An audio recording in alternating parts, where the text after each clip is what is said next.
अब पता है कि ऐसा कहा जाता है कि हमें कभी भी अपने कास्ट आयरन पैन को सोप से मतलब साबुन से नहीं धोना चाहिए, जो कि बिल्कुल गलत है। जी हाँ, मैं मानता हूँ कि पहले टाइम में होता था ये, लेकिन जो आज कल की जो हमारी सोप सारी हैं बहुत ही एकदम माइल्ड तरीके की होती हैं। इतना कोई जो हमारे जो यूटेंसिल्स होते हैं, बर्तन होते हैं, उन पे वो इतना डैमेज नहीं करते। ठीक है, आप अपने कास्ट आयरन पैन को इजीली जो है वो सोप से धो सकते हो। बस आपको कुछ चीज़ों का ध्यान रखना है उसके लिए। देखिए, पहली चीज़ कि जब भी आप अपने कास्ट आयरन पैन को, तवे को, ठीक है, जो हम अपने यूटेंसिल्स यूज़ करते हैं किचन में, उनको धो, ठीक है, साबुन से, तो आपको एक चीज़ मेक श्योर करनी है, जब आप स्क्रब करोगे उसे, जैसे हम हिंदी में जूना लगाना बोलते हैं ना, जूना होता है, उससे जब हम उसको घिसते हैं तो आपको बहुत ज़्यादा हार्श तरीके से नहीं घिसना है, मतलब बहुत ज़्यादा जेंटली एकदम आराम आराम से उसको जो है उसको स्क्रब करना है, उसको रगड़ना है, ठीक है, अपने जूने से उसको आराम से जो है उसको ट्रीट करना है। और आप ये भी काम कर सकते हो कि उसको धोने से पहले जो है उसको एक सोप वाटर में जो है भिगो के रख दिया कुछ टाइम के लिए, फिर उसके बाद उसमें हल्का सा जेंटली अपना हाथ घुमाया ऐसे, ठीक है, स्क्रबिंग करी धीरे धीरे, बिल्कुल भी हार्श तरीके से नहीं करना है, जिससे आपकी क्या होगा, इससे जो आपकी सीजनिंग है, मतलब जो आपकी जो कास्ट आयरन जो आयरन की सीजनिंग रहती है उस पैन पे, वो हटेगी नहीं और वो इंटैक्ट रहेगी। ठीक है, तो आप एकदम बहुत एकदम लाइट जो है हैंड फ्री हैंड से उसको साफ़ करें धीरे धीरे, ठीक है, बहुत लाइक जेंटली उसको हम बोलेंगे तो उसको जो है क्लीन करें, तो उससे कुछ भी नहीं होगा। अब इसको वो ओके, अब आप लेकिन आपको यहाँ पे एक और काम करना है, आपको मेक श्योर करना है जब आप इसको स्क्रब कर दें, धो दें, अच्छे से क्लीन हो जाए, तो उसके बाद आपको अच्छे से उसको ड्राई करना है, फिर उसके बाद आपको उसको गर्म करना है, फिर ऑयलिंग करनी है, जो आप मेथड करते हो पहले कोई भी चीज़ बनाने से पहले, है ना, उस पर कि भाई पहले उसको ड्राई कर लिया, फिर गर्म करा, फिर उस पर अच्छे से ऑयलिंग करी, ठीक है, उसके बाद ही आपको फिर उसको दोबारा यूज़ करना है। तब आपको पता लग गया होगा कि आप इसीलिए जो है बहुत आराम से अपने कास्ट आयरन पैन को, अपने तवे को जो है साबुन से धो सकते हो। तो ये था हमारा 4th कुकिंग मिस्ट, जो कि मैंने आपका बस्ट कर दिया, मतलब 4 दिया है। You should flip your steak only once। ये लाइन तो आई नो आपने सुनी ही होगी अपने रेस्टोरेंट्स में अपने सीनियर से, कि आपको जो है अपना स्टिक है उसको खाली एक बार ही फ्लिप करना चाहिए, बार बार फ्लिप नहीं करना चाहिए, गलत है। जी हाँ, ये चीज़ गलत है। आप जो है अपने स्टिक को कॉन्फिडेंटली आराम से जो है फ्लिप कर सकते हो बार बार। अब देखिए, मैं ऐसा क्यों कहूँगा, मैं आपको रीज़न भी देता हूँ।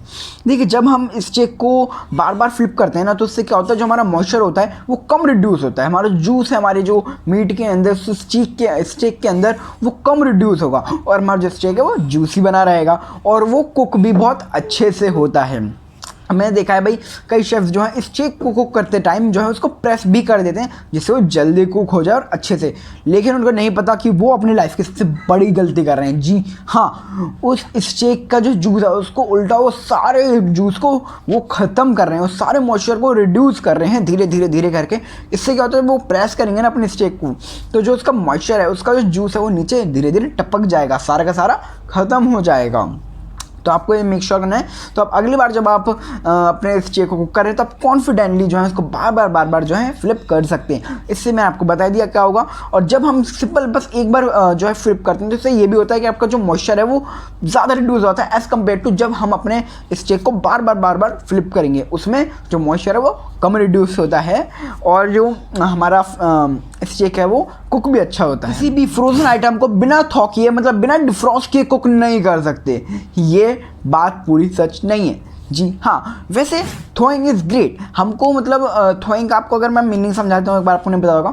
देखिए, थ्रोइंग का मीनिंग होता है जब भी हम किसी भी फ्रोज़न आइटम को कुक करना होता है हमको, तो फ्रोज़न आइटम को हम कुक करने से पहले डिफ्रॉस्ट करते हैं, ठीक है, तो उसको बोलते हैं थ्रोइंग। हाँ, तो मैं कहाँ पे था, थ्रोइंग इज़ ग्रेट, बट हमेशा ये चीज़ जो है वो एसेंशियल नहीं होती, नेसेसरी नहीं होती। अगर आपको सपोज आपके पास इतना टाइम नहीं है, या फिर उसको जो है थ्रोइंग नहीं कर पाओगे, डिफ्रोज नहीं कर पाओगे, तो ये नहीं है कि आप उसको कुक ही नहीं कर पाओगे, नहीं। थ्रोइंग एसेंशियल है, पर इतनी एसेंशियल नहीं कि आप उसके बिना अपने फ्रोजन आइटम को कुक ही नहीं कर सकते। हाँ, अगर आपको ये चीज़ फॉलो करनी है कि आप भाई बिना थ्रोइंग करे भी, बिना अपने डिफ्रॉस्ट करे भी फ्रोजन फूड को कुक करना है, तो आपको एक चीज़ जो है वो आनी चाहिए अच्छे से, जो कि है टाइम एंड टेम्परेचर कंट्रोल। जी हाँ, आपको टाइम और टेम्परेचर कंट्रोल करना आना ही होगा, जब भी आप इस चीज़ को, इस मेथड को अप्लाई कर सकते हैं कि आप फ्रोज़न फूड को बिना थॉ करे उनको कुक कर लें। देखिए, टाइम जनरली हम टेम्परेचर का हम बोलते हैं कि हमको 75 डिग्री से अबव पहुंचाना होता है ना, हम बोलते हैं ना भाई 75 डिग्री से अबव पहुंचाना है। तो ये नहीं कि आपने भाई 4 मिनट में, 5 मिनट में, 6 मिनट में ही उसको 75 डिग्री से अबव पहुँचा दिया, ठीक है, तो भाई आपका जो फूड है वो ख़राब हो जाएगा, वो ऑयली हो जाएगा।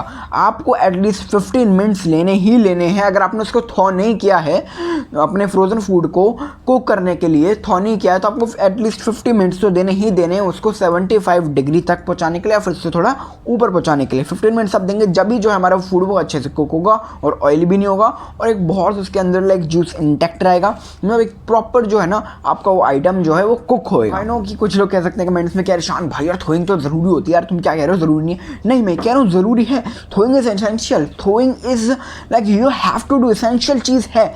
लेकिन अगर आपको टाइम एंड टेम्परेचर कंट्रोल आता है तो आप इस चीज़ को अवॉइड भी कर सकते हैं, इस स्टेप को जो है कम भी कर सकते हैं अपने कुकिंग प्रोसेस में से। बस आपको टाइम एंड टेम्परेचर कंट्रोल अच्छे से आना चाहिए, और उसके बारे में आपको पता होना चाहिए, नॉलेज होनी चाहिए, और कैसे करना है आपके पास वो स्किल होनी चाहिए, जब आप ये चीज़ कर सकते हैं। आई होप आपको ये वीडियो बहुत अच्छी लगी। आज मैंने आपके 6 कुकिंग मिथ्स को बस्ट किया है। अगर आपको इनमें कुछ नया मिला हो, आपको नया सीखने को मिला हो, आपको नया पता लगाओ, तो प्लीज़ मेरे इस चैनल को सब्सक्राइब कीजिए और मेरी वीडियो को लाइक करिए, शेयर करिए मेरे फ्रेंड्स और रिलेटिव्स के साथ, और नहीं अच्छी लगी तो इसके डिसलाइक कीजिए, और आप चीज़ें बता सकते हैं जो मैंने नेक्स्ट वीडियो में इम्प्रूव कर सकता हूँ। तब तक के लिए thanks for watching and wait for the next video. I hope आपको आज 6 कुकिंग मेथड्स पता लगे होंगे, और जो कि आपको पहले कभी नहीं पता होंगे। चलिए, thanks for watching and wait for the next video, and thank you for your precious time. तो ये है इस वीडियो का पार्ट 2। आई होप आपको ये वाला पार्ट पिछली पार्ट से भी बहुत ज़्यादा पसंद आने वाला है। इसमें मैंने आपको और अच्छी डिटेलिंग में समझाया है और भी ज़्यादा नॉलेज देने की कोशिश करी है। चलिए तो बिना किसी देरी के शुरू करते हैं।